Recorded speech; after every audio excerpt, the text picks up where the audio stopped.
Hello welcome everyone. Hysterography present target UPSC में आप सभी का हार्दिक स्वागत है। ये हमारे हिस्ट्री के प्रोग्राम का सेकंड लेक्चर होगा। इसके पहला वाला लेक्चर हमने प्री हिस्टोरिक पीरियड पर लिया है और इस लेक्चर में हम नियोलिथिक एज के बाद जो फर्स्ट अर्बनाइजेशन का इंडिया में राइज हुआ था, जिसे हम हड़प्पन सिविलाइजेशन कहते हैं या फिर इंडस वैली सिविलाइजेशन कहते हैं, उसके बारे में देखेंगे। तो इस सिविलाइजेशन को इंडस वैली सिविलाइजेशन नाम कैसे मिला? सबसे पहला सवाल हमारे मन में ये आना चाहिए। सो इसको नाम इंडस वैली सिविलाइजेशन इस वजह से दिया है क्योंकि जो पहला शहर था हड़प्पा, ये हमें रावी नदी पर मिला था और रावी नदी ये सिंधु नदी की ट्रिब्यूटरी है।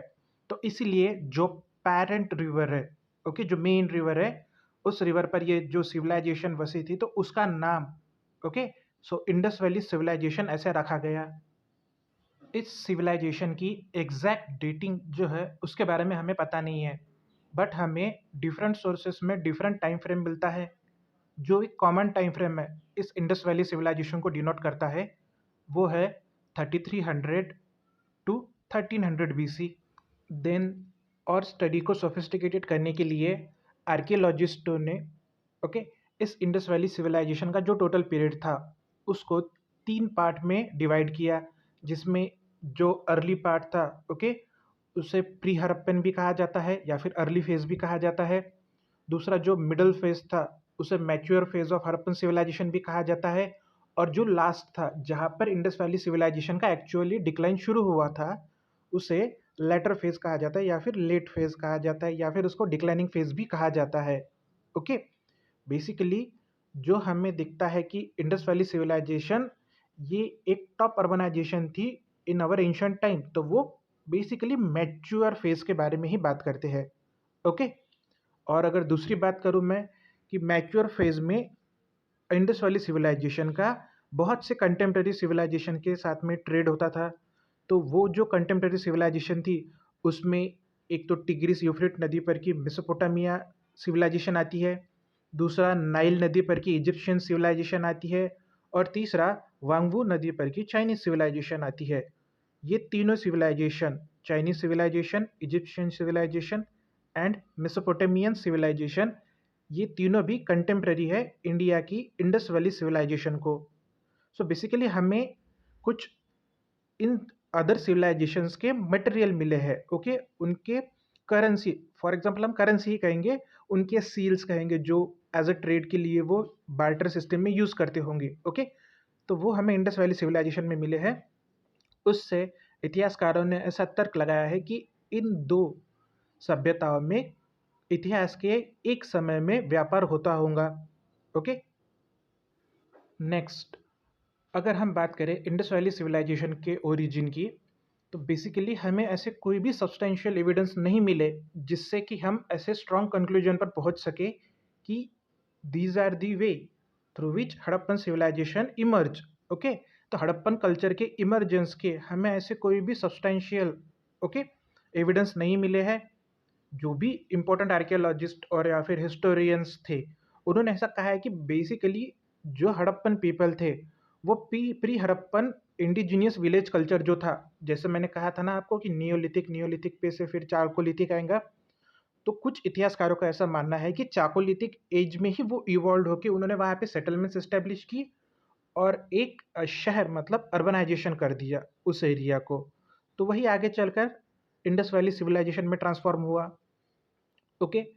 और कुछ और इतिहासकार जो थे स्पेशली वो फॉरेन ओरिजिन के थे, जिन्होंने ऐसा कहा है कि जो स्टेप्स है या फिर ईरानियन का एरिया जो है वो एरिया से माइग्रेट करके इंडस वैली के लोग वहाँ पर आके बसे और उन्होंने सिविलाइजेशन एस्टेब्लिश की।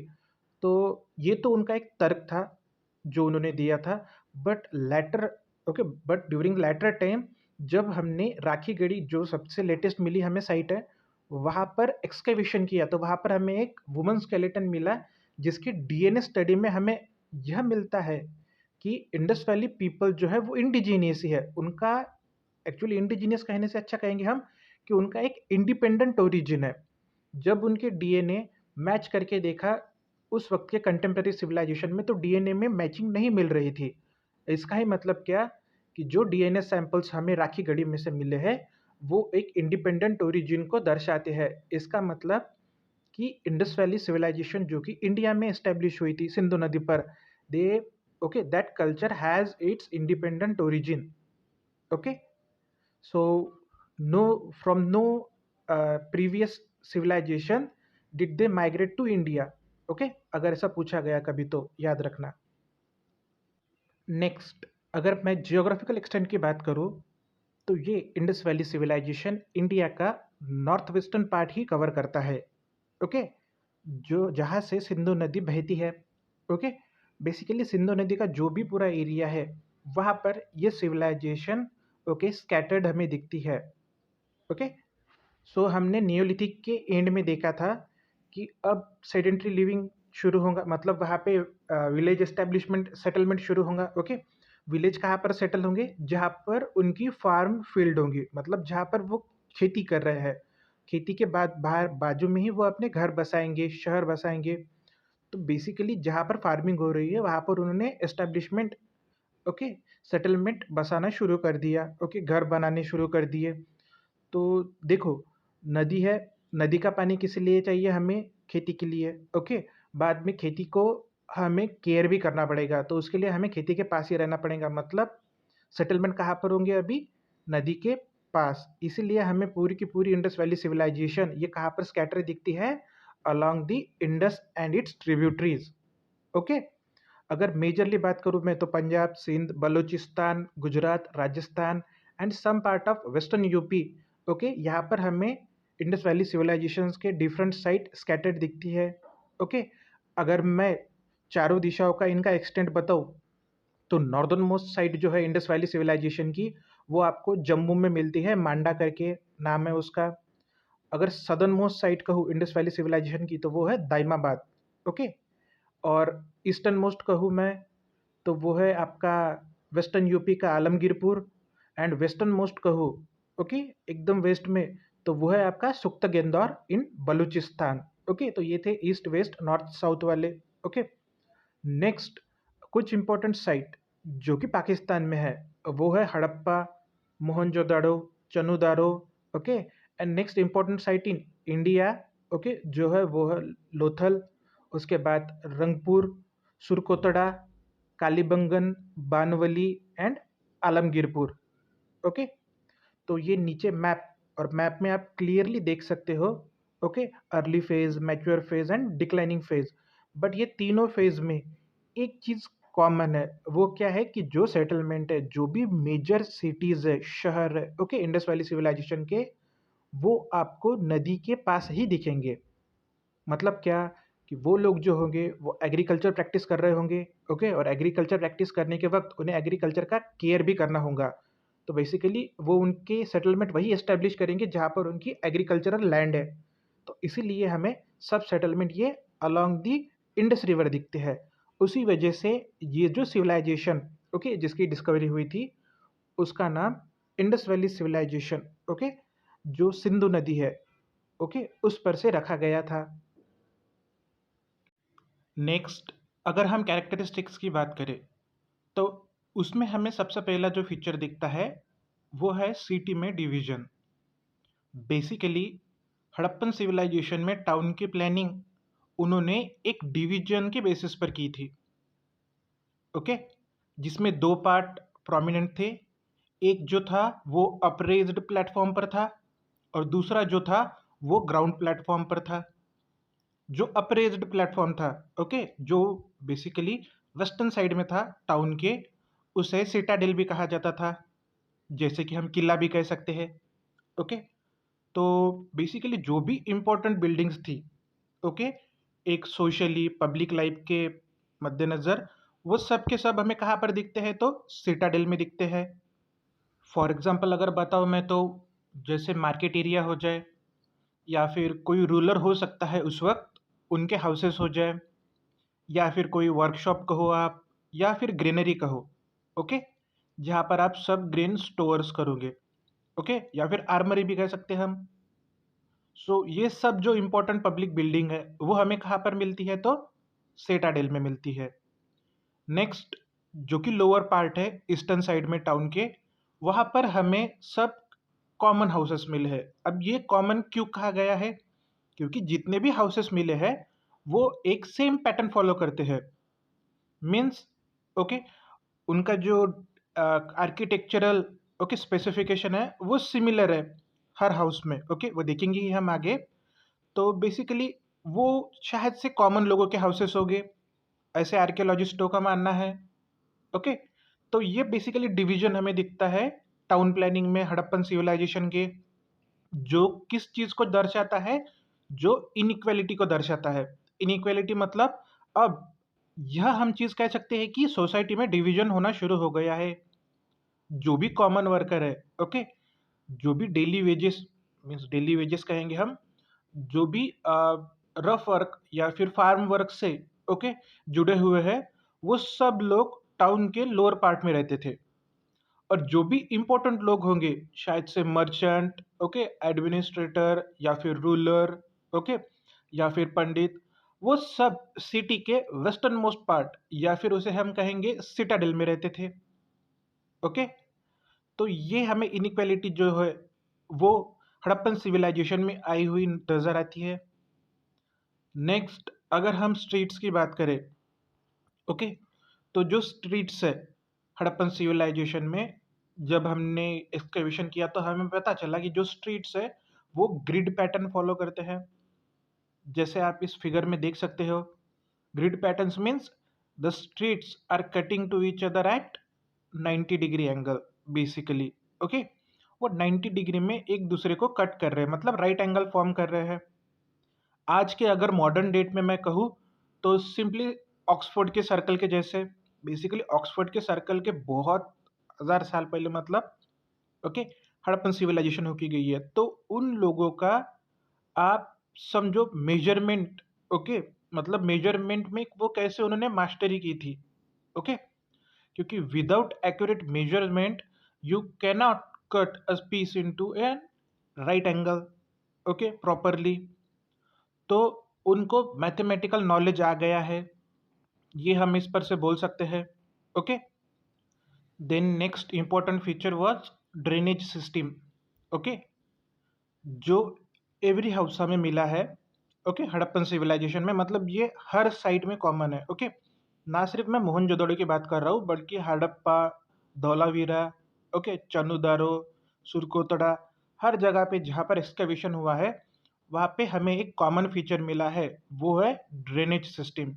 ओके, ड्रेनेज सिस्टम बेसिकली ये हर हाउस को ओके कनेक्ट करती है।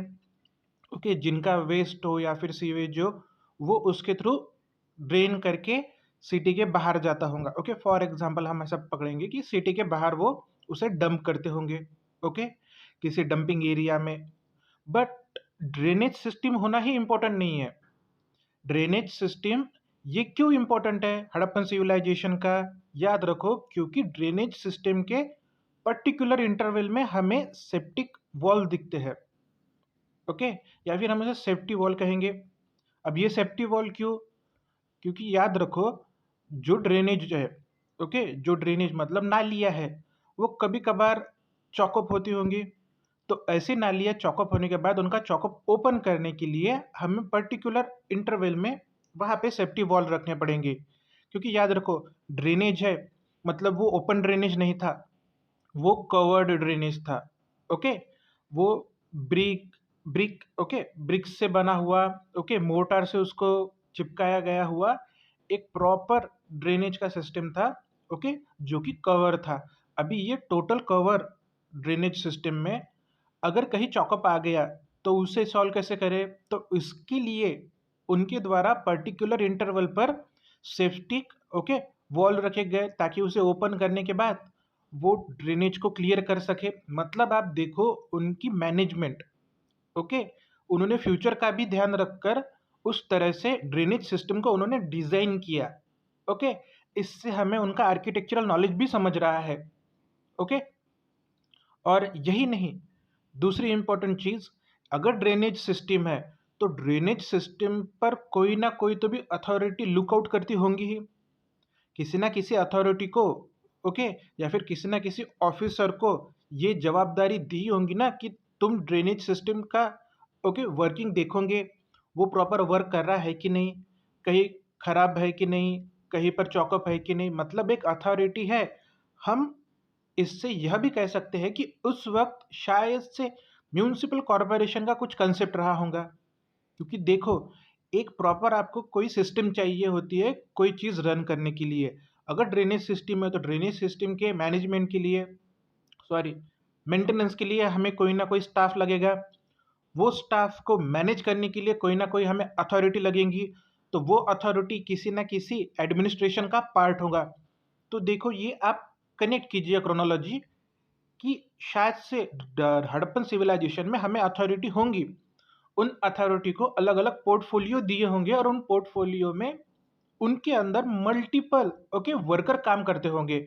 ओके, जो वर्कर सिटीज के लोअर टाउन में रहते होंगे। ओके, तो ये बात आपको क्लियर होगी कि अथॉरिटी शायद से एक अथॉरिटी सिस्टम शायद से हड़प्पन सिविलाइजेशन में प्रेजेंट हो। Okay, next important feature in Harappan civilisation is houses. Okay, basically वहां पर जो हमें हाउस मिले हैं, ओके, हड़प्पन सिविलाइजेशन की एक्सकेवेशन के बाद, और ये कॉमन है हर जगह पे। ओके, वो एक तो एक मंजिला या फिर दो मंजिला, ओके, ऐसे घर हमें कॉमनली हर जगह पे मिले हैं। नेक्स्ट, इतना ही नहीं, हमें घर के अंदर एक प्रॉपर वेल मिली है। ओके, उसके बाद जो घर के मेन गेट होते हैं, एंट्रेंस गेट, वो मेन रोड पर ना होते हुए वो साइड में थे। ओके, मतलब देखो, वो उन्होंने घर जो बनाए वो तो रोड पर ही थे। ओके, रोड जो एक दूसरे को ग्रिड पैटर्न में फॉलो करते थे, मतलब वो एक दूसरे को राइट एंगल पर कट कर रहे थे। और उन्होंने घर के मेन एंट्रेंस डोर ये सीधा रोड पर ओपन होने की ना जगह, उन्होंने साइड में जो कॉर्नर गली रहते हैं ना, उसमें उन्होंने ओपन किए हैं। मतलब कि इन केस बच्चे अगर खेलते हुए दौड़ दौड़ के भी गए तो वो डायरेक्ट रोड पर ना जाए। ओके, तो वो शायद से उनका सेफ्टी एक ध्यान रहा होगा, या फिर कोई उनका बिलीफ रहा होगा कि east west north south. Okay, तो हम देखेंगे आगे चल के कि वो बिलीव करते थे कि नहीं, कुछ रिलीजियस थिंग्स फॉलो करते हैं कि नहीं।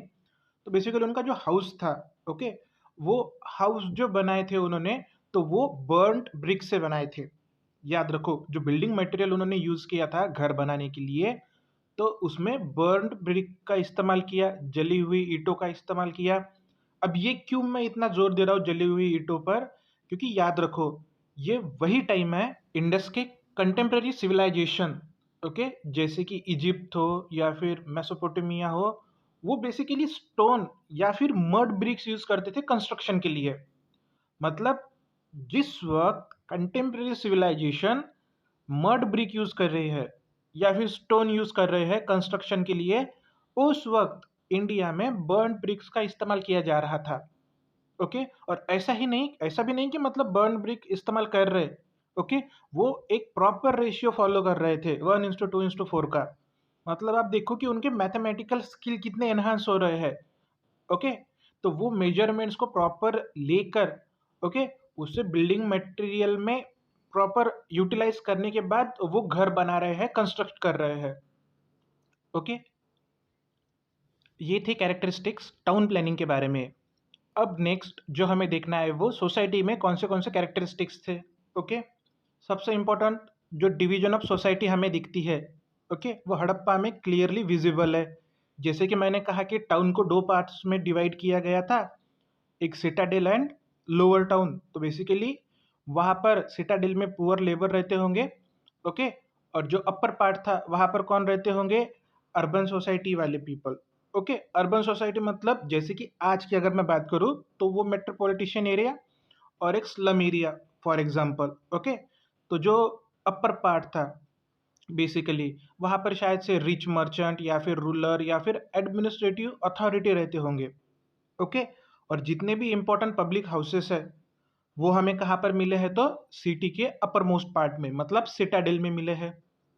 जो कि और जो लोअर टाउन है, लोअर टाउन में हमें जो पुअर लेबर थे, जो कि उन रूलर्स के ज़मीन पर काम करते होंगे, उनके हाउसेस मिले हैं, क्योंकि वो हाउसेस एक सेम पैटर्न फॉलो कर रहे थे बेसिकली। ओके। नेक्स्ट अगर हम उस वक्त के क्लॉथिंग के बारे में अगर बात करें तो बेसिकली हड़प्पन पीपल जो थे, ओके, वो कॉटन या फिर वुलन के क्लॉथ्स पहनते थे। ओके, और ये कॉमन फीचर है, और ये हमें कॉटन के स्पेसिमेन उस डेट के मिले हैं। ओके, अलग अलग जगह पर, और ये पॉटरी से अटैच थे। याद रखो, जब एक्सकेवेशन किया तो एक्सकेवेशन में जो पॉटरीज थी, ओके, पॉटरी में जो ग्रेन्स उन्होंने छुपा कर रखे थे, तो उससे अटैच हमें कॉटन के क्लॉथ्स मिले थे। और जब कार्बन डेटिंग की, ओके, याद है ना आपको, कार्बन डेटिंग हम यूज करते हैं डेट, ओके, डिटरमाइन करने के लिए, ओके, रेडियो कार्बन डेटिंग। तो जब रेडियो कार्बन डेटिंग के द्वारा उस पर्टिकुलर क्लॉथ की डेटिंग की गई, तब हमें पता चला कि वो cloth somewhere about Harappan civilisation के कंटेम्प्रेरी एज में आता है। ओके, तो उन लोगों को कॉटन का नॉलेज था। ओके, ये इससे प्रूफ होता है। नेक्स्ट, वुलन क्लॉथ भी हमें मिली है सेम मैनर में। तो हड़प्पन पीपल शायद से कॉटन और वुल ये प्रोमिनेंटली यूज करते होंगे, ऐसा इतिहासकारों का मानना है। नेक्स्ट, अगर हम उनके फूड हैबिट के बारे में बात करें तो हड़प्पन सोसाइटी जो है वो जो सिंध और पंजाब का एरिया, ओके, कौन सा एरिया, सिंध एंड पंजाब का एरिया, वो largely wheat and barley consume करते थे। ओके, क्या, व्हीट एंड बार्ले, कौन सा एरिया, पंजाब एंड सिंध का एरिया। एंड जो दूसरा एरिया है रंगपुर एंड सुरकोतड़ा का, okay, they might consume rice and millet. क्योंकि जब वहां पे एक्सकवेशन किया तो ये प्रोमिनेंट ग्रेन्स हमें उन जगह पर, उन साइट्स पर मिले, जिससे कि उनके हम फूड हैबिट के बारे में एक अंदाजा लगा सके। ओके, जैसे कि सुर कोतड़ा में हमें बहुत सारे राइस एंड मिलेट्स के स्पेसिमेन मिले हैं। नेक्स्ट, पंजाब और सिंध के जो भी साइट है, हमारे मोहनजोदड़ो हो जाए, हड़प्पा हो जाए, वहां पे हमें व्हीट एंड बार्ली के बहुत सारे स्पेसिमेन मिले हैं। तो इससे एक इतिहासकारों ने अंदाजा लगाया है कि ये उनके प्रोमिनेंट ग्रेन फूड कंजम्पशन में होते होंगे। नेक्स्ट, उनके पास हमें, मतलब वो साइट से हमें फिश एंड मॉल्यूस के भी स्पेसिमेन मिले हैं। शायद से वो उन्हें भी ईट करते होंगे, मतलब नॉन वेजिटेरियन भी होंगे, फिशेस का भी प्रोमिनेंट ईट होता ही होगा। ओके, क्योंकि याद रखो, भले ही उन्होंने हंटिंग एंड गैदरिंग छोड़ दिया, मतलब फूड गैदरिंग छोड़ दिया हो, प्रॉपर एग्रीकल्चर कर रहे हो, तो इसका मतलब ये नहीं कि उन्होंने हंटिंग छोड़ दिया है। ओके, वो हंटिंग प्रैक्टिस करते ही होंगे, but not as prominent. Okay, जो पहले करते थे इतने प्रोमिनेंट नहीं, बट वो करते होंगे कभी कभार, ओकेजनली। तो यस, उनके खाने में फिशेस एंड मॉल्यूस्क के, ओके, हमें उस वक्त के स्पेसिमेन मिले हैं। ओके, नेक्स्ट, तो डेयरी जो है, डेयरी प्रोडक्ट भी वो यूज करते होंगे। ओके, ऐसा कुछ इतिहासकारों का मानना है, क्योंकि हमें डेयरी प्रोडक्ट के कुछ एविडेंस गुजरात की एक कोटड़ा भाडली, ओके, ये साइट से मिले हैं। ओके, कौन सी, कोटड़ा भादली, गुजरात में एक साइट है। ओके, छोटी साइट है, नॉट वेरी वेल नोन। तो वहां से हमें डेयरी प्रोडक्ट मिले हैं, ये इंपॉर्टेंट आपने याद रखना। ओके, डेयरी प्रोडक्ट कहाँ से मिले हैं, तो ओके, तो मतलब उनके खाने में डेयरी प्रोडक्ट का कंजम्पशन था। उनके खाने में, ओके, नॉनवेज मतलब फिश एंड मोल्यूस का भी कंजम्पशन था।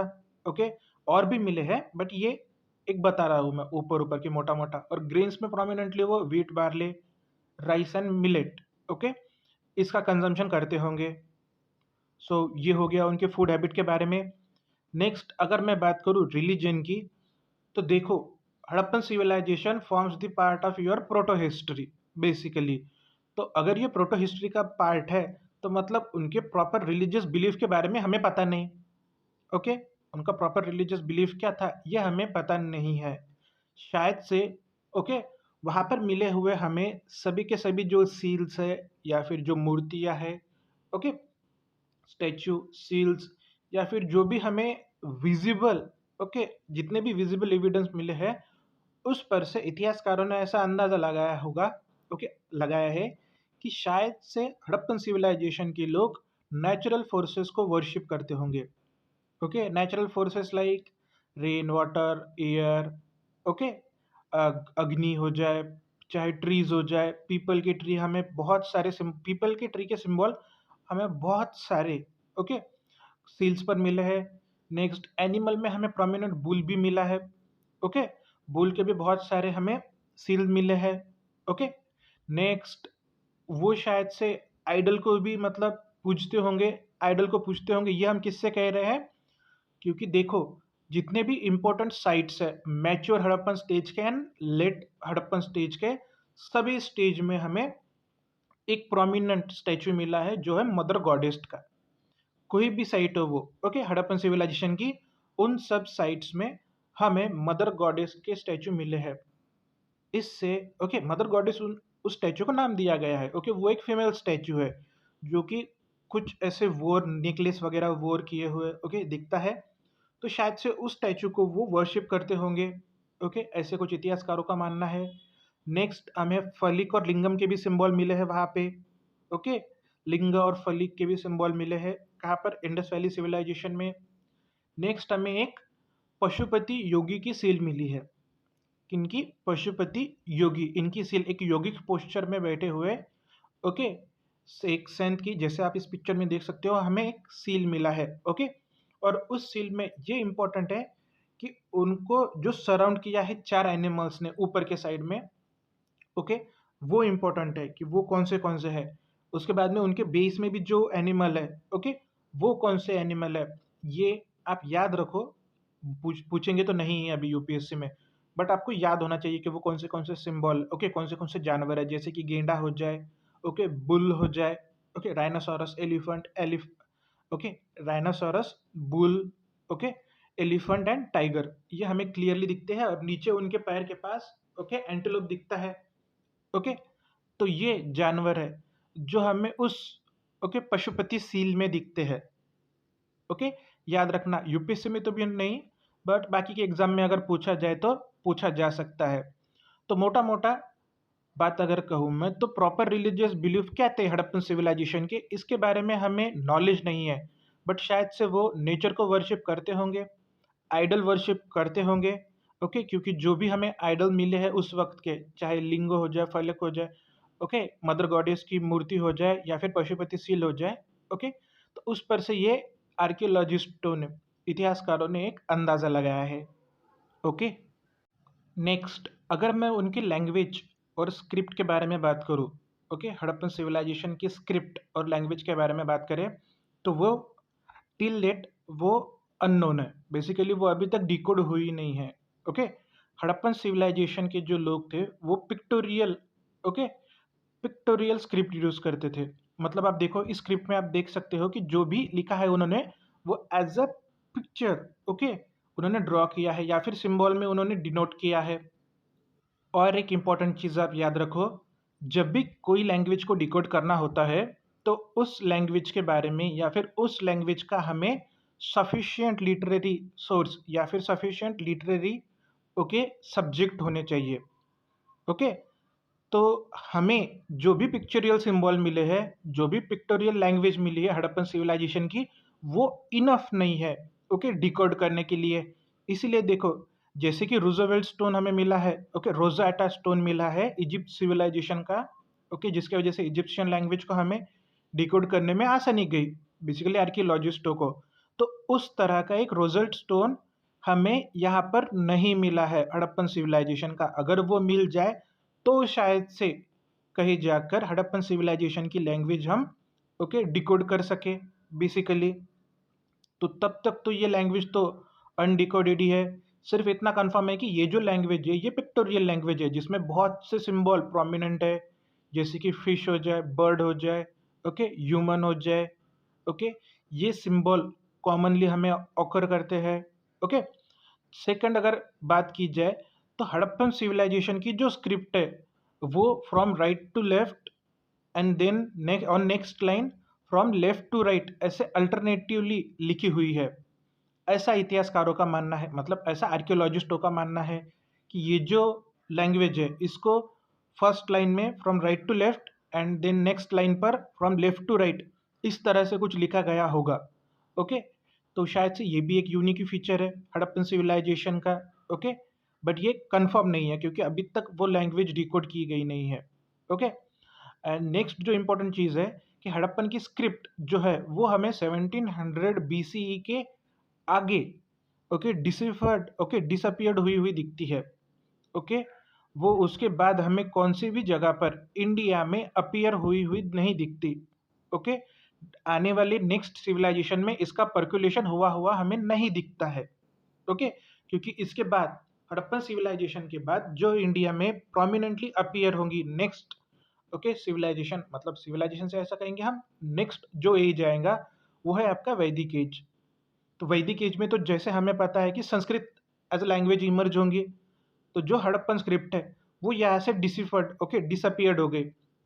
वो कैसे गई, कहाँ गई, इसके बारे में इतिहासकारों को अभी तक कुछ पता नहीं है। ओके, तो ये चीज़ हो गई लैंग्वेज और स्क्रिप्ट के बारे में। लैंग्वेज क्या थी तो अननोन है, स्क्रिप्ट क्या है तो पिक्टोरियल स्क्रिप्ट वो यूज करते थे, which was written from right to left and from left to right as a on alternate line. Okay, next अगर हम उनके बरियल प्रैक्टिसेस के बारे में बात करें तो बहुत सी जगह पर एक्सकवेशन करने के बाद, ओके, उनमें हमें कुछ कॉमन सिमिलैरिटीज मिली है। ओके, तो वो सिमिलैरिटीज कैसी थी कि जैसे डेड बॉडीज जो थे, ओके, वो कॉमनली नॉर्थ साउथ डायरेक्शन में प्लेस की जाती थी। ओके, इतना ही नहीं, उनके साथ, उन डेड बॉडीज के साथ उनका फूड, ओके, या फिर फूड किस में रखते थे तो वो पॉटरी में रखते थे। ओके, फूड, पॉटरी और ज्वेलरी, ओके, इनको भी उन डेड बॉडी के साथ में ही दफनाया जाता था। क्योंकि जहाँ पे एक्सकेवेशन किए हैं, जहाँ पे हमें अलग अलग स्केलेटन मिले हैं, तो स्केलेटन के साथ हमें पॉटरी भी मिली है, जिस पॉटरी के अंदर हमें फूड मतलब जो ग्रेन्स मिले हैं। ओके, जो ग्रेन्स के बारे में, जो फूड हैबिट के बारे में हमने बात की है, तो वो फूड हमें इन ग्रेवयार्ड्स में उन स्केलेटन्स के पास मिले हुए पॉटरी में मिली है। तो उन पॉटरी में हमें अलग अलग तरीके कॉटन के या फिर वो वूल के कपड़े में कवर किए गए ग्रेन्स मिले हैं। इतना ही नहीं, तो उसमें हमें ज्वेलरी भी मिली है, जो ज्वेलरी वो यूज़ करते थे उस वक्त। ओके, तो शायद से उनका ये बिलीफ होगा कि अब अभी इनकी डेथ हो गई है, तो जब इनका इनकारनेशन होगा मतलब पुनर्जन्म होगा, ओके, तो पुनर्जन्म होने के बाद में उन्हें इन सब चीज़ों की ज़रूरतें गिरेंगी, तो इसीलिए उनके साथ ही इन चीज़ों को दफना दिया जाए। ओके, जैसे कि आप इस पिक्चर में देख सकते हो कि ये स्केलेटन का पिक्चर है जो एक्सकवेशन किया गया था हड़प्पन सिविलाइजेशन में। तो ये जो बीड है, बीड मतलब उनकी एक ज्वेलरी का प्रकार था। ओके, तो वो ज्वेलरी की तरह उसको पहनते थे, तो वो हमें उस स्केलेटन पर मिला है। ओके, तो देखो, उनके साथ उनकी ज्वेलरी भी रहते थे अटैच, प्लस उनके साथ उनका फूड भी देते थे। शायद से उनका ये भी बिलीफ होगा, ओके, वो बिलीव करते होंगे कि पुनर्जन्म होता है। Okay, same as like in Egypt, okay, जो मम्मीज रहते थे, मम्मीज को एक ताबूत में बंद करते थे और उन ताबूत में उनके गहने, उनका खाना, ओके, उनके हथियार, इन सबको रखा जाता था। ओके, इतना ही नहीं, हमें बहुत से जगहों पर, ओके, ह्यूमन के साथ, ओके, एक तो डबल बरियल भी मिला है, उसके बाद हमें उनके साथ उनके डॉग्स या फिर जानवरों को भी, ओके, रखा गया था, ऐसे भी साइट्स मिली है। ओके, मतलब डबल बरियल जिसमें मेन और वुमेन दोनों को बरी किया जाएगा, और जिसमें डॉग बरीड विथ मास्टर, ऐसे भी हमें बहुत सारी जगहें मिली है। नेक्स्ट, अगर प्रोमिनेंटली तीन जो कैटेगरीज है हम उसमें इन बरियल प्रैक्टिस को कैटेगराइज करें, तो वो कौन सी होंगी? आपका पहला होगा कंप्लीट बरियल, ओके, जिसमें बॉडी को कंप्लीटली बरी किया जाता है, जिसपे कोई भी रिलीजियस, ओके, थिंग परफॉर्म की नहीं जाती। वो डेड हो गए, उनको बरी किया जाएगा, उनके साथ उनकी बिलोंगिंग उनके साथ ही बरी किए जाएंगे। ये हो गई सिंपली सिंपली पहला कंप्लीट बरियल, जो हमें बहुत से जगहों पर दिखता है। Next burial is fractional barrier, जिसमें कि देखो जो बॉडी डेथ हो गई, ओके, जिनकी डेथ हो गई उनकी बॉडी को ओपन स्पेसेस में रखा जाएगा, जहाँ पर जो कि, ओके, जो बर्ड्स है या फिर बीस्ट है, ओके, जो डेड बॉडी पर फीस्ट करते हैं, ओके, तो वो उस डेड बॉडी को खाएंगे और जो रिमेनिंग बोन होंगे, ओके, बॉडी के, तो उन्हें दफनाया जाएगा, उन्हें बरियल किया जाएगा। ये हो गया सेकंड फ्रैक्शनल बरियर, मतलब not complete burial, it is a fractional barrier, जो कि लेफ्ट ओवर होगा उन बीस्ट या फिर बर्ड्स के खाने के बाद, जो भी लेफ्ट ओवर बचेगा उस कार्कस का, उसे वो बरी करेंगे। नेक्स्ट क्रीमेशन, ओके, क्रीमेशन के बाद का बरियल, मतलब पहले क्रीमेशन किया जाएगा, उनको जलाया जाएगा, उनके जलाने के बाद उनके जो एशेस रहेंगे, उन एशेस को वो पॉटरी में, ओके, बंद करके उस पॉटरी को दफनाया जाएगा। ये एक तीसरा बिलीफ था। ओके, तीसरा एक उनका रिचुअल्स था। ओके, तो ये तीन टाइप के बरियल हमें दिखते हैं। एक तो complete burial, okay, second is your fractional barrier, and third one is cremation followed by okay burial of ashes. समझ गए आप? ये 3 टाइप के बरियल प्रैक्टिसेस हमें कॉमनली हड़प्पा के साइट में मिलते हैं। नेक्स्ट, अगर हम उनके बिलीफ के बारे में बात करें, okay, just as a religious thing, okay, जैसे वो उनका रिलीजन हमें कम्प्लीटली अननोन है, तो उनके बिलीफ भी हमें कम्प्लीटली क्या होंगे? अननोन ही होंगे। बट दूसरा एक इतिहासकारों ने ओके एक ऐसा सिद्धांत, मतलब उन्होंने ऐसे कंसेप्ट बनाया है कि अगर हम देखें, ओके, जो बहुत सी हमें मूर्तियाँ मिली है, जैसे कि वो नूड डांसिंग गर्ल की हमें ब्रॉन्ज स्टैचू मिला है मोहनजोदड़ो में, ओके, तो उस पर हमें दिखता है कि वो जो लड़की है, वो लड़की के हाथ पर कुछ ऐसा एम्यूलेट बंधा हुआ दिखता है, उनके गले में भी ऐसे अलग अलग एम्यूलेट दिखते हैं हमें। तो शायद से वो एम्यूलेट वो इविल फोर्सेस या फिर घोस्ट से प्रोटेक्शन करने के लिए पहनते होंगे, ओके, ऐसे कुछ इतिहासकारों का मानना है। तो इस पर से उन्होंने कहा कि वो घोस्ट में या फिर इविल फोर्सेस में शायद से बिलीव करते हो, जिससे प्रोटेक्शन के लिए ये वो पहनते होंगे। अगर वो एमुलेट पहनते होंगे तो उन्हें एमुलेट देने वाला कोई ना कोई तो भी गुड पावर को रिप्रेजेंटेशन करता होगा। गुड पावर मतलब कोई ना कोई उस वक्त प्रिस्ट भी रहा होगा। तो उसी वजह से ओके इतिहासकारों ने दूसरा यह भी कंक्लूजन निकाला है कि हड़प्पन सिविलाइजेशन में प्रीस्ट भी हुआ करे होंगे, ओके, प्रीस्ट भी होते होंगे, जो कि ये एमुलेट लोगों को देते होंगे कि ये एमुलेट आप पहनो ताकि आपका बैड फोर्सेस, ओके, जो इविल फोर्सेस है उनसे आपका प्रोटेक्शन हो सके। ओके, यहाँ तक समझा? तो हम नेक्स्ट कैटेगरी की तरफ जाए, कैरेक्टरिस्टिक्स की तरफ जाएंगे, जो कि है हमारा इकोनॉमी। हड़प्पन टाइम की इकोनॉमी कैसी थी? तो बेसिकली हड़प्पन जो इकोनॉमी थी वो बेसिकली एग्रीकल्चरल इकोनॉमी थी, ओके, जिसमें एग्रीकल्चर पर सबसे ज़्यादा ओके फोकस किया जाता था। ओके, जो मेन क्रॉप जो प्रोमिनेंटली हमें मिले हैं हर हड़प्पन साइट में कॉमनली, वो कौन से हैं? तो व्हीट, बार्ली, राइस, ओके, और राइस कहाँ कहाँ पर मिला है हमें? लोथल एंड रंगपुर में ओनली, ओके, लोथल में एंड रंगपुर में ही। बाद में dates, mustard and cotton, okay. और कॉटन के बारे में एक चीज़ इम्पोर्टेंट आपने ध्यान में रखना कि दुनिया में सबसे पहला कॉटन इंडिया में ही ओके फार्म किया गया था, याद रखना। हाँ, तो कॉटन के बारे में एक चीज़ पता चल गई, सबसे पहले किसने किया था उसका फार्मिंग? तो इंडस वैली सिविलाइजेशन के इंडस पीपल ने किया था, ओके। और राइस के स्पेसिमेन हमें कहाँ कहाँ पर मिले हैं? सिर्फ रंगपुर एंड लोथल में, ये चीज़ याद रखना। तो इकोनॉमी, हड़प्पन इकोनॉमी किस पर बेस्ड थी? तो एग्रीकल्चर पर बेस्ड थी। नेक्स्ट, अगर इकोनॉमी में हम सेकंड फैक्टर देखें तो वो है मैन्युफैक्चरिंग का। तो बेसिकली मैन्युफैक्चरिंग में वो अभी उनके पास खाली पीरियड भी होगा ही, क्योंकि फुल टाइम तो सभी के सभी एग्रीकल्चर नहीं करते होंगे, कुछ लोग अदर एक्टिविटीज़ में भी ओके एंगेज होते होंगे। तो अदर एक्टिविटीज़ कौन सी? तो टेराकोटा फिगर्स बनाना, ओके, टेराकोटा की फिगर्स हड़प्पन सिविलाइजेशन की बहुत फेमस थी, ओके। जैसे आप इस पिक्चर में देख सकते हो, आपको टेराकोटा की बहुत अलग अलग फिगर दिखेंगे, जिसमें आपको बुल दिख रहे हैं, ओके, एनिमल, ओके, ह्यूमन दिखेंगे। उसके बाद में आपको बेंगल, सील्स, ये बहुत सारी चीज़ें टेराकोटा से बनी थी, ओके। फीमेल की भी फिगर हमें मिली है, जैसे मैंने बताया, आप दिखाया आपको मदर गॉडेस की फिगर, ये बहुत प्रोमिनेंट साइट में मिली है हमें, ओके, प्रोमिनेंटली यही अपीयर होती है, ओके, मदर गॉडेस। नेक्स्ट, अगर हम बीड मेकिंग की टेक्निक देखें, ये पहली फिगर में आप देख सकोगे कि जो बीड्स का हार दिख रहा होगा आपको, ओके। तो बीड मेकिंग की अगर टेक्निक देखें तो वो चन्नू दारू और लोथल में हमें कॉमन दिखती है, ओके। चन्नू दारू एंड लोथल में हमें बीड मेकिंग की फैक्ट्रीज ऐसी होंगी, ऐसा नज़र आता है।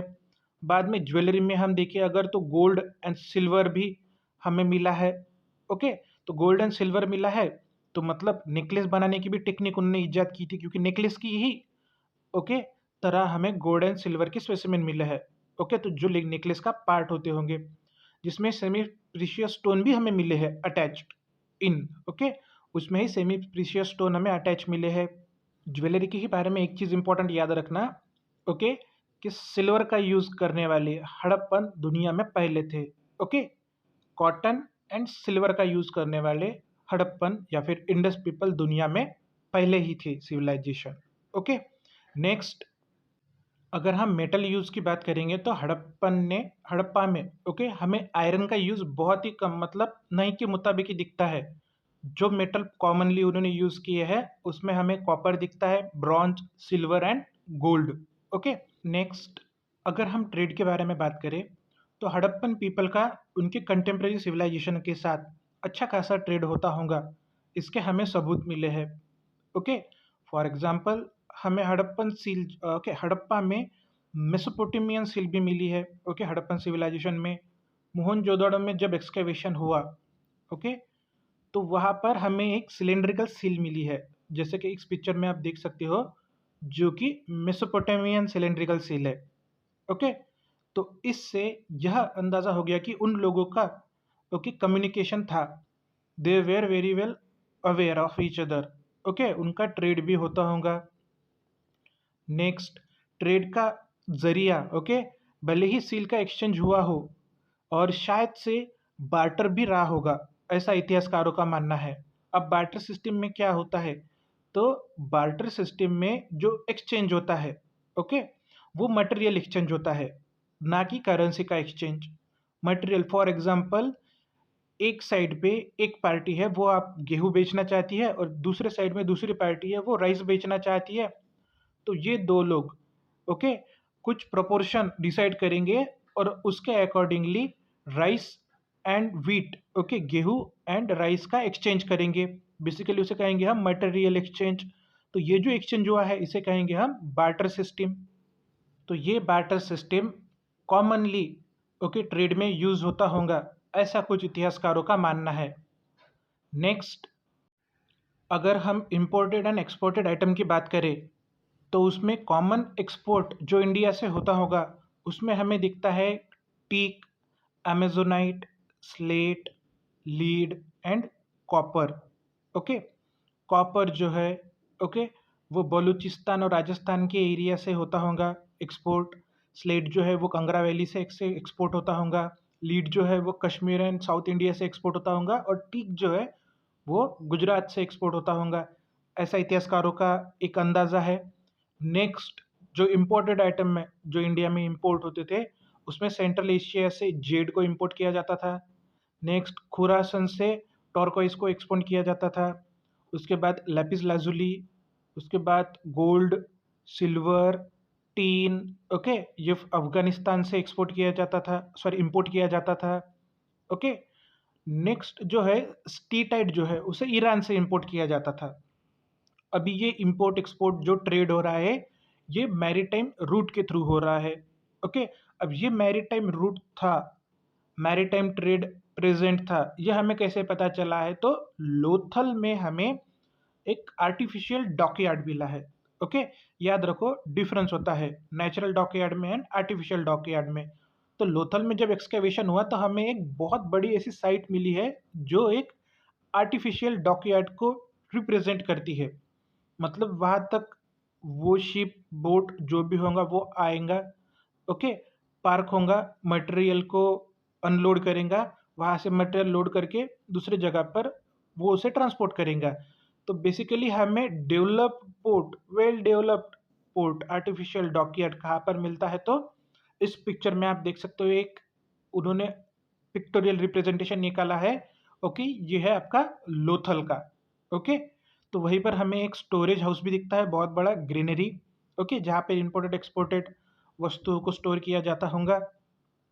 ये रूट है फर्स्ट मैप में आप देख सकोगे जहाँ से कि ट्रेड होता होगा ओके इजिप्ट सिविलाइजेशन के साथ में, मेसोपोटामियन सिविलाइजेशन के साथ में, पर्शियन सिविलाइजेशन के साथ में, या फिर सेंट्रल इंडिया में ट्रेड होता होगा आईवीसी से।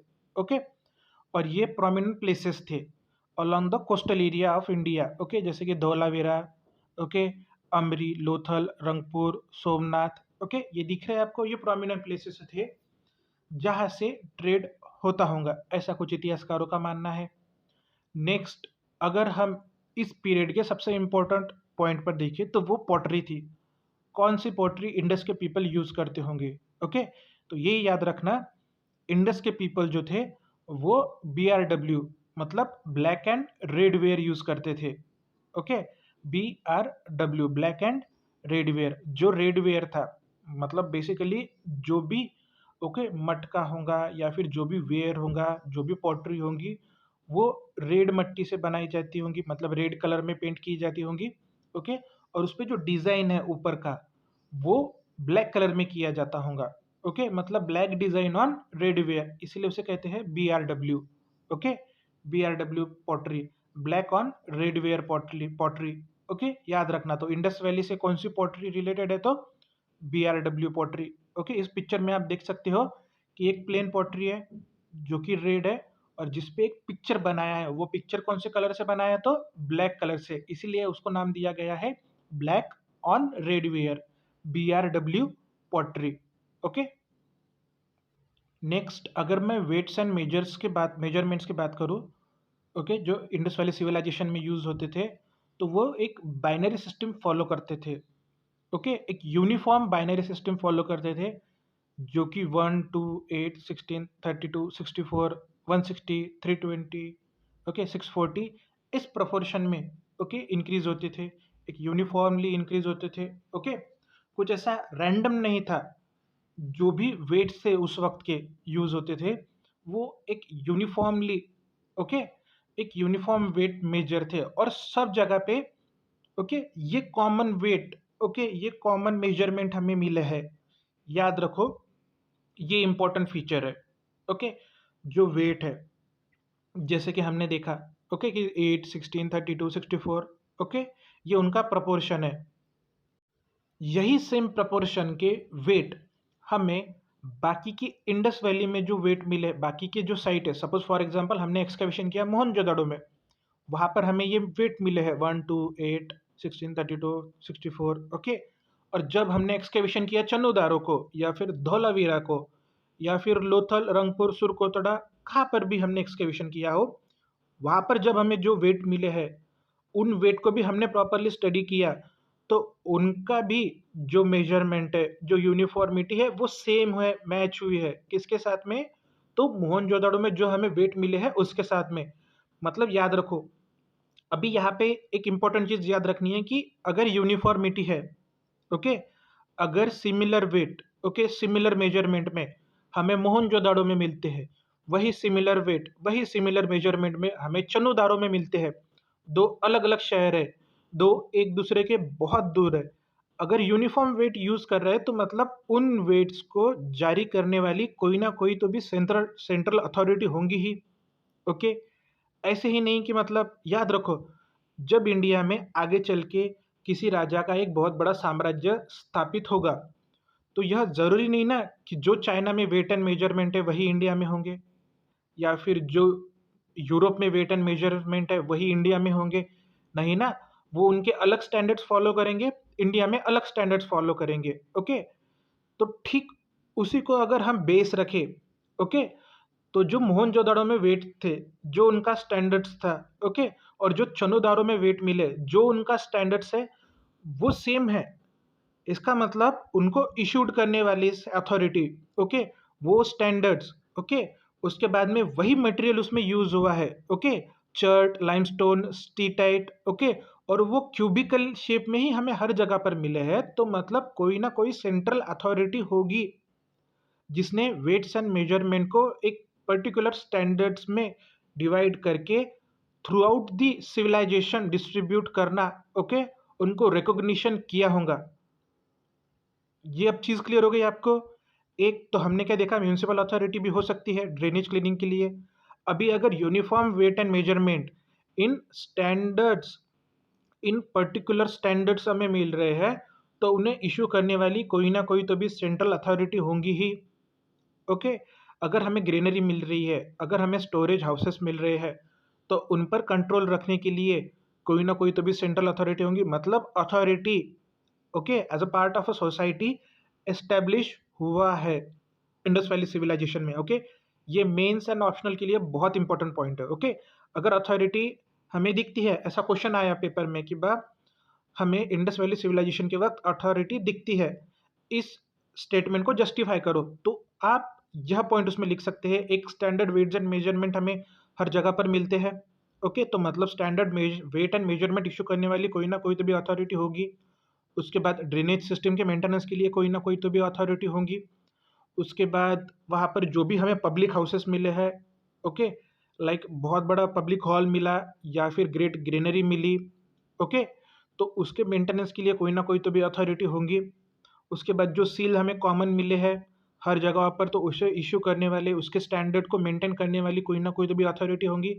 तो ये 7-8 पॉइंट अगर लिखे होंगे आप, तो भी आपका आंसर बन जाएगा राइटिंग में, आंसर राइटिंग में, ओके। तो ये एक इम्पॉर्टेंट चीज़ है। उसके बाद इस पिक्चर में आप देख सकते हो राइट हैंड साइड में कि हमें एक कॉपर बैलेंस मिला है, ओके, जो तराजू कहते हैं हम, ओके। तो कॉपर का हमें तराजू मिला है, तो एक साइड में शायद से आप अपने ग्रेन्स जो भी कुछ होगा जिसे आप ट्रेड करने के लाए हो उसे रख कर सेकेंड साइड में आप वेट रखोगे एज अ स्टैंडर्ड प्रोसीजर जो हम आज तक देखते आ रहे थे, ओके। तो ये था वेट्स एंड मेजरमेंट के बारे में, okay. So weights and measures के बाद जो नेक्स्ट इंपॉर्टेंट पॉइंट है वो है सील, जो कि हमें बहुत से हड़प्पन सिविलाइजेशन में कॉमनली, ओके, अकर्ड हुई है। एक ही शेप उस पर इम्प्रिंट था, ओके, एक ही नहीं, मल्टीपल शेप्स थे बट वो कॉमनली रिपीटेड थे, ओके। तो जो मटेरियल कॉमनली यूज़ किया गया है सील्स बनाने के लिए, तो उसमें सीटाइट, ओके, जो सॉफ्ट स्टोन है उसका यूज़ किया गया है सील्स बनाने के लिए। नेक्स्ट, उनकी साइज़ जो थी वो वेरी करती थी 1/2 इंच से लेकर 2.5 इंच तक, okay, generally square and rectangular shape में, ओके, और जिस पर एनिमल कार्व्ड किए गए थे, ओके। और सबसे इम्पोर्टेंट चीज़ कि हम्पलेस जो बुल है, ओके, जैसे आप इस पिक्चर में देख सकते हो, जो हम्पलेस बुल है वो प्रोमिनेंटली हमें यूज़ किया हुआ दिखता है animal as a seal symbol, okay. उसके बाद में सिर्फ हम्पलेस बुल ही नहीं, हमें एलिफेंट, ओके, उसके बाद में क्या कहेंगे हम उसे, एक मिथिकल क्रिएचर यूनिकॉर्न के भी, ओके, यूनिकॉर्न के भी हमें सील मिली है। जैसे कि मोहनजोदड़ो पिक्चर में, ओके, ऋतिक रोशन को सपने में, ओके, यूनिकॉर्न दिखता था। यूनिकॉर्न मतलब एक घोड़ा और घोड़े के नाक पर एक सिंग, ओके। उस पर प्रकार का एक मिथिकल क्रीचर है, ओके, रियलिटी में नहीं है, उसे मिथिकल क्रीचर कहा जाता है।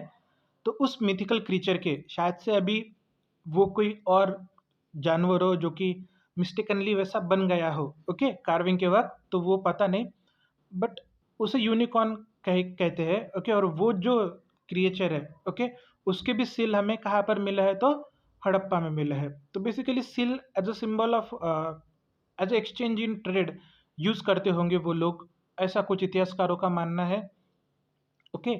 जो कॉमनली किससे बनाए जाते थे, तो सी टाइट से बनाए जाते थे।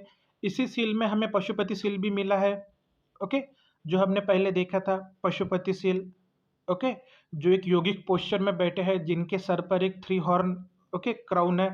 वही 3 हॉर्न क्राउन हमें उस पिक्चर में भी दिखता है, जो विलन रहते हैं मूवी के, ओके। तो उनके सर पर जो क्राउन रहता है वो 3 हॉर्न वाला क्राउन रहता है, ओके। तो याद रखो ये इंपॉर्टेंट चीज़ है, हमें प्रॉपर्ली पता नहीं कि वो यौगिक पोस्चर में बैठे हुए वो कौन है।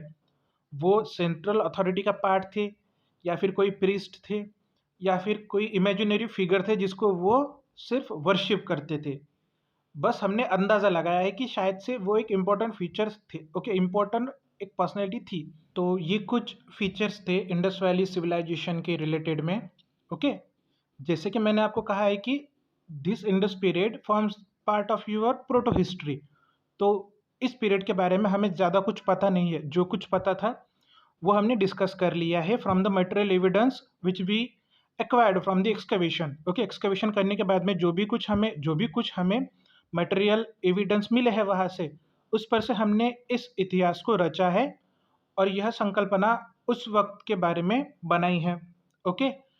तो नेक्स्ट, यह जो सिविलाइजेशन थी इंडस वैली सिविलाइजेशन, इस सिविलाइजेशन का जो डिक्लाइन हुआ वो हमें दिखता है अराउंड 1700 BCE, या फिर 1900 BCE से शुरू होकर वो 1700 BCE तक खत्म हो गया, ओके।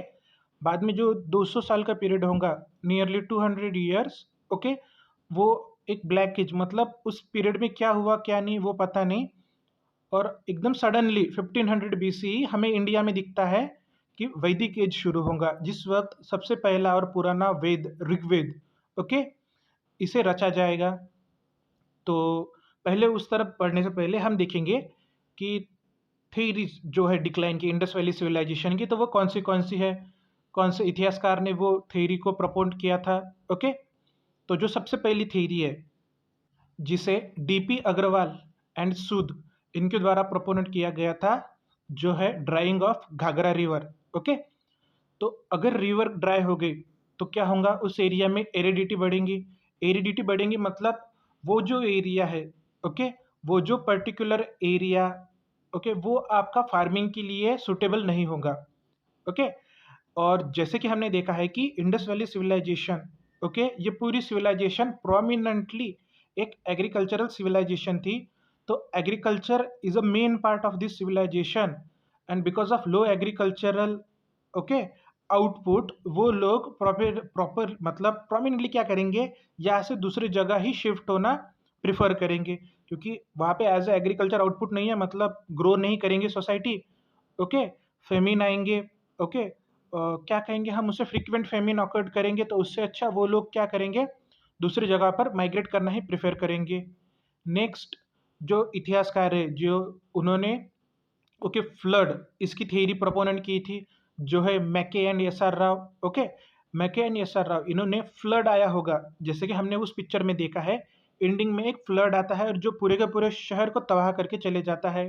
ओके, तो शायद से ऐसा कहते हैं कि वो जो सिविलाइजेशन थी अलोंग दी सिंधु, ओके, तो सिंधु नदी का जो पात्र है उसकी लेवल ये बहुत बढ़ गई थी, और लेवल बढ़ने की वजह से, ओके, वो पूरे जो सिविलाइजेशन के इंपॉर्टेंट शहर थे वो उसके अंदर डूब गए और वो खत्म हो गए। तो ये प्रॉपरली इसको ज़्यादा बेस नहीं मिलता है, क्योंकि ठीक है एक दो शहर ठीक है वो हो सकते हैं तबाह फ्लड की वजह से, पर पूरी की पूरी सिविलाइजेशन इस तरह वाइप आउट होना, ओके, और उसका स्क्रिप्ट और लैंग्वेज का दूसरी जगह पर यूज ना होना, ये कुछ जस्टिफाई नहीं करता। ओके, सिर्फ ओनली फ्लड को।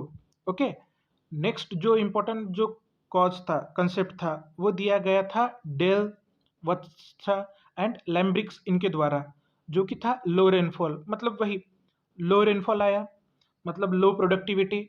लो प्रोडक्टिविटी मतलब एग्रीकल्चरल आउटपुट आपका तो कम हो ही गया, तो एग्रीकल्चर आउटपुट कम हो गया तो बेसिकली उनकी इकोनॉमी हिट हो जाएंगी, तो वो आउट ऑप्ट करेंगे, क्या ऑप्ट करेंगे, दूसरी जगह पर माइग्रेट होना ही। ओके, नेक्स्ट जो थ्योरी थी वो दी गई थी फेयर चाइल्ड इनके द्वारा, जिन्होंने कहा था कि इकोलॉजिकल डिस्टर्बेंस आया था, मतलब सेम लो रेनफॉल हो जाए या फिर ड्राइंग ऑफ रिवर हो जाए, ओके, ओके, या फिर कोई क्रॉप पर आपका डिसीज आ जाए तो वो इकोलॉजिकल डिस्टर्बेंस से हो जाता है। तो फाइनली इफेक्ट किस पर कर रहा है, वो उनके एग्रीकल्चरल आउटपुट पर। ओके, वो एक हो गया। नेक्स्ट जो कॉज है, नेक्स्ट जो इम्पोर्टेंट कंसेप्ट था, थ्योरी था, वो दिया था गॉर्डन एंड व्हीलर इनके द्वारा आर्यन इन्वेजन का। ओके, अब आर्य जो थे, आर्य इनके द्वारा इंडस वैली पर आक्रमण किया गया है और उनके द्वारा इंडस वैली को, ओके, तबाह किया गया है, ऐसा कंसेप्ट व्हीलर एंड गॉर्डन इन्होंने रखा।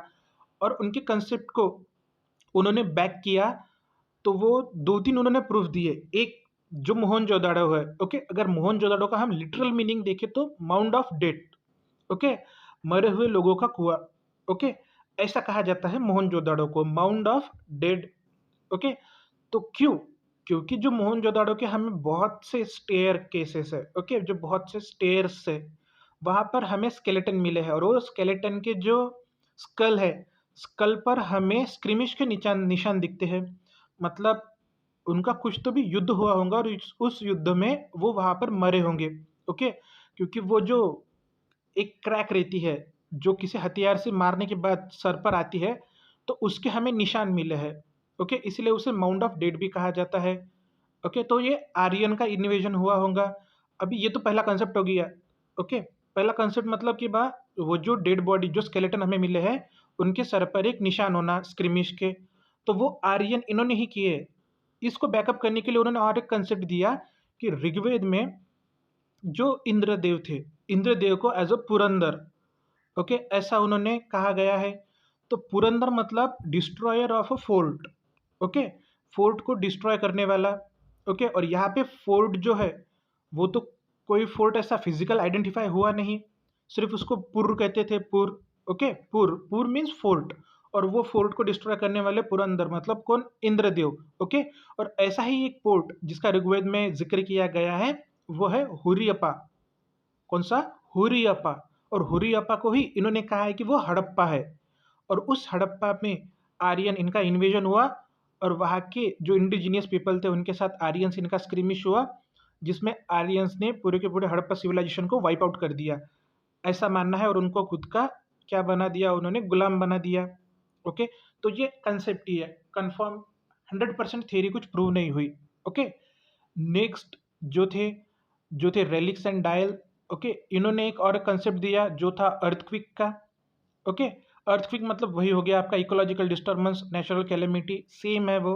ओके, केनेडी द्वारा दिया गया नेचुरल कैलेमिटी। ओके, वो भी कॉज, वो भी आपका सेम ही है, किसके जैसे, तो अर्थक्विक के जैसे। ओके, तो सेम अर्थक्विक हो, चाहे इकोलॉजिकल डिस्टर्बेंस हो, चाहे फ्लड हो, चाहे लो रेनफॉल हो।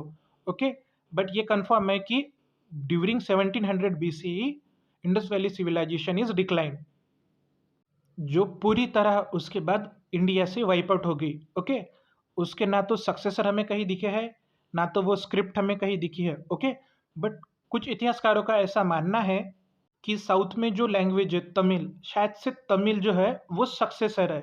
कौन सी लैंग्वेज का, तो हड़प्पन स्क्रिप्ट का। ओके, बट अभी तक ये ऐसा प्रूव नहीं हुआ है। ओके, कुछ इतिहासकारों का, ओके, फॉरेन की यूनिवर्सिटीज में इस पर संशोधन चल रहा है। ओके, वो जो पिक्टोरियल स्क्रिप्ट है और जो तमिलियन स्क्रिप्ट है, ओके, बेसिकली हम उसको सदर्न स्क्रिप्ट कहेंगे, जो सदर्न स्क्रिप्ट है, तो सदर्न स्क्रिप्ट्स में वो सिमिलैरिटी ढूंढ रहे हैं। अभी तक तो वो प्रूव नहीं हुआ, प्रूव हो जाएगा तब हमें पता ही चलेगा। ओके, बट सबसे जो नज़दीकी स्क्रिप्ट है हड़प्पन सिविलाइजेशन के, तो वो सदर्न इंडियन ही स्क्रिप्ट है। ओके, ये तो उन्होंने कंफर्म कहा है। ओके, तो नेक्स्ट जो कुछ इंपॉर्टेंट साइट्स थी हड़प्पन सिविलाइजेशन की, उनके बारे में हम देखेंगे, वहाँ पर क्या क्या मिला, इंपॉर्टेंट चीज़ें वो देखेंगे, ताकि वो एग्जाम पॉइंट ऑफ व्यू भी आप ध्यान रखो।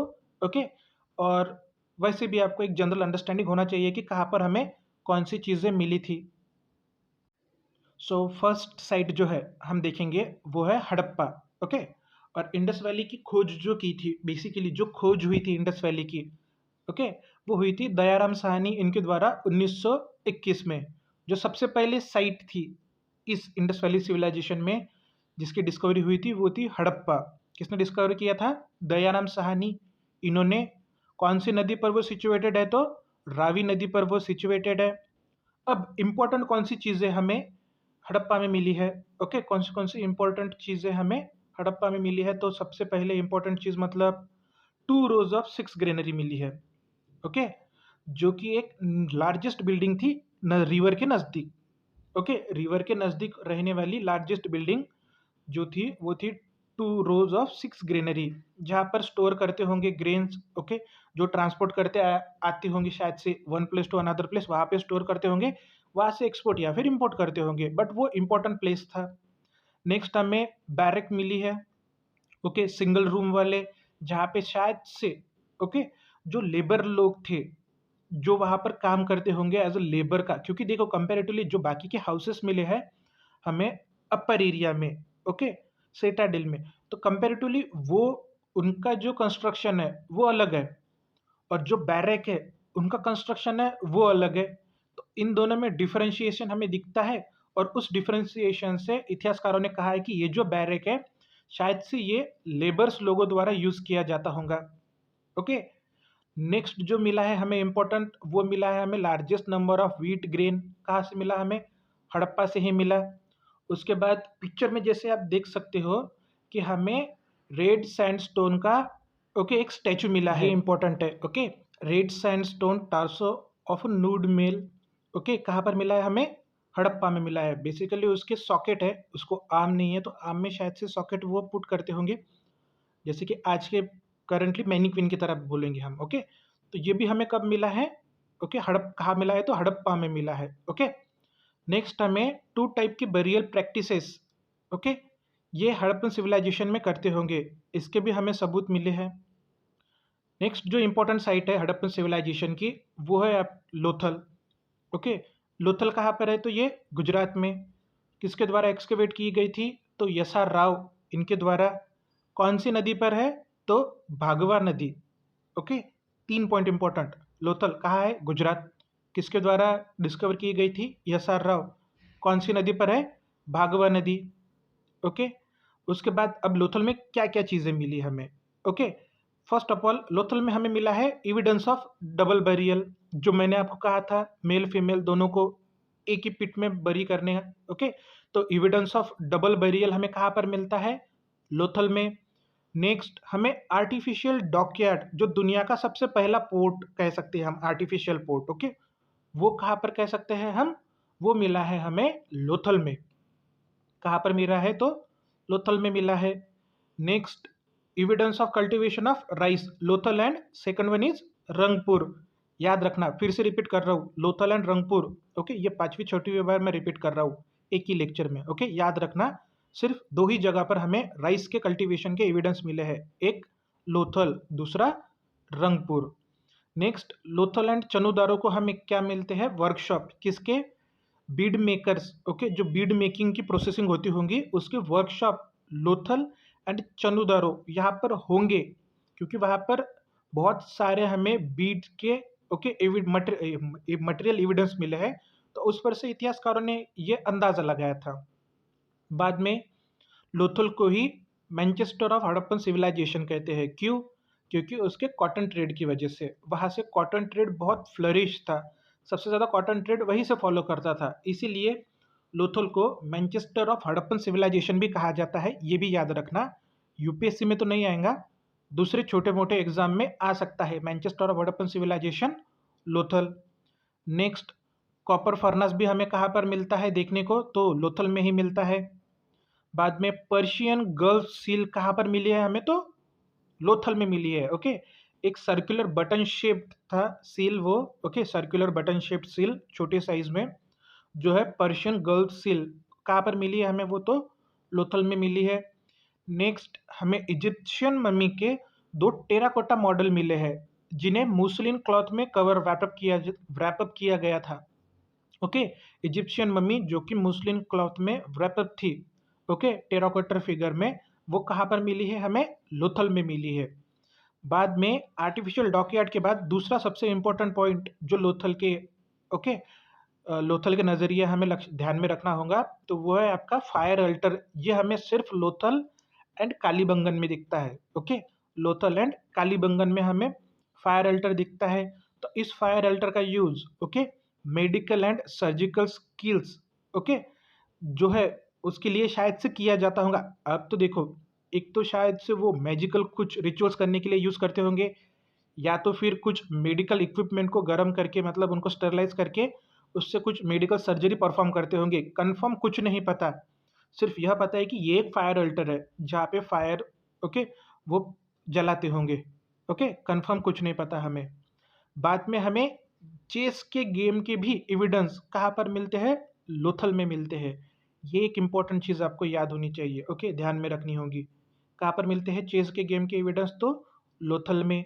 ओके, लोथल के बाद सेकंड इम्पॉर्टेंट ओके जो शहर है इंडस वैली सिविलाइजेशन में हमें मिला था, वो था मोहनजोदाड़ो। ओके, हड़प्पा के ठीक एक साल बाद ओके आर डी बैनर्जी इनके द्वारा 1922 में ओके 1922 में रखलदास बैनर्जी, जिनको आर डी बैनर्जी भी कहा जाता है, उनके द्वारा मोहनजोदाड़ो की डिस्कवरी की गई थी।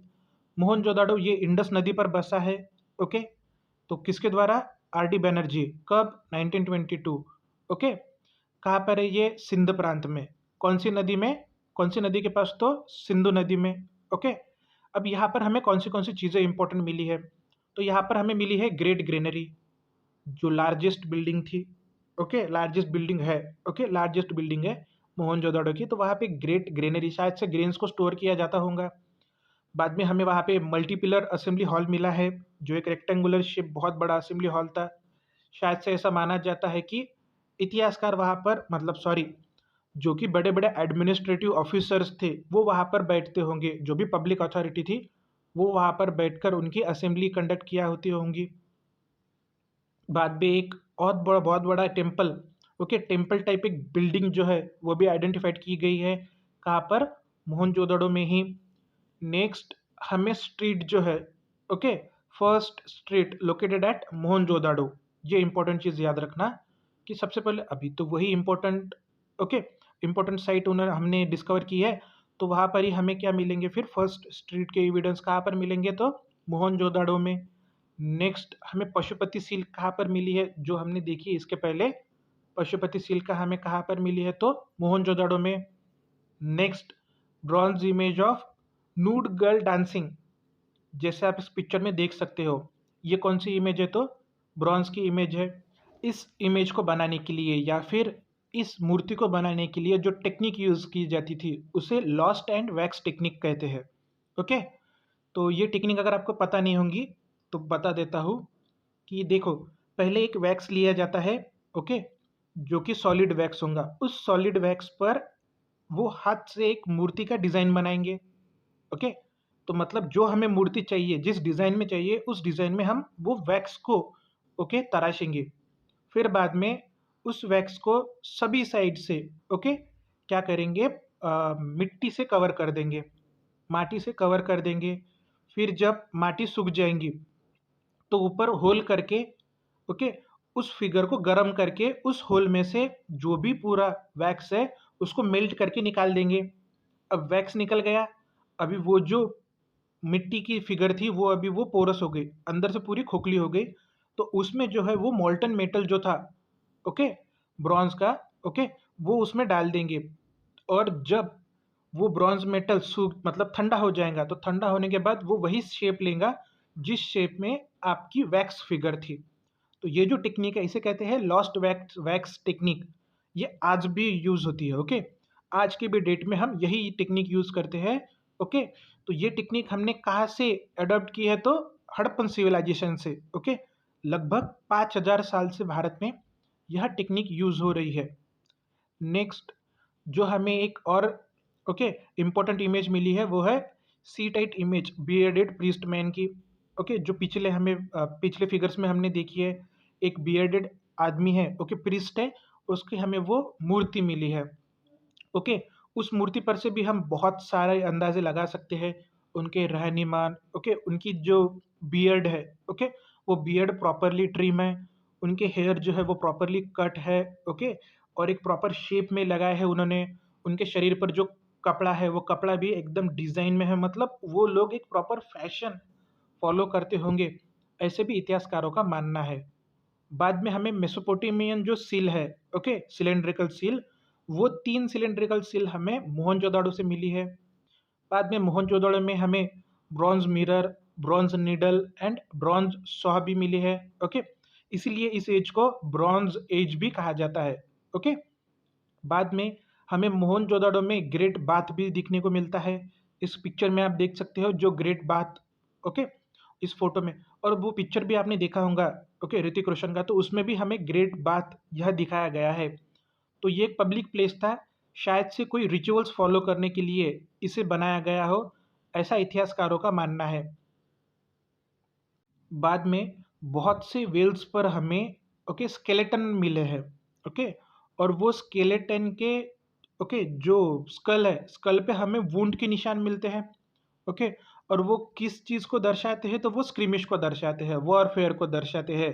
ओके, जो ये चीज़ है यही क्या करता है, एक बेस तैयार करता है आर्यन इन्वेजन के थ्योरी को।